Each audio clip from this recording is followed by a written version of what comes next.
l'enlèvement. Ce sera une surprise, comme un voleur surprend une maison. Personne ne connaît le jour, personne ne connaît l'heure. Et à cause du décalage horaire, c'est sûr qu'une partie de la terre sera endormie. Beaucoup de gens seront trouvés dans le sommeil.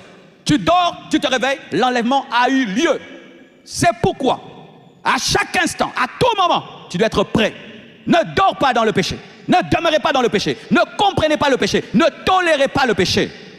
Et certains disent, oh ben, vous dites que Jésus reviendra, il ne revient pas. Mais ta mort, tu ne sais pas quand est-ce qu'elle va arriver. Si dans ta vie, Jésus ne t'a pas dirigé, le jour qui viendra, comme un voleur dans la nuit, comme l'époux pour l'église, il restera dans les airs.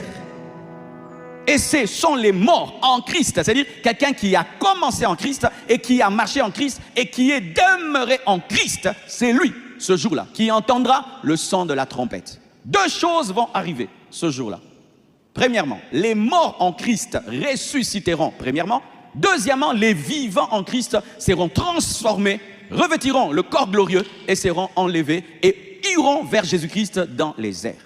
Tous les faux chrétiens resteront. Les païens resteront. Les chrétiens charnels resteront. Les chrétiens mondains resteront. Les chrétiens qui ont comme vie le péché ne seront pas enlevés. Les chrétiens qui ont été rongés par le temps. On dit que la Vierge, l'épouse, doit être sans tache ni ride. Et j'ai aimé l'interprétation du pasteur Sanogo. Sans tache, le péché, sans ride, il ne faut pas que le temps influence ta foi. Car tu peux être un chrétien, tu as des rides. C'est-à-dire, les années sont tellement passées et tu as perdu ton premier amour, tu as des rides.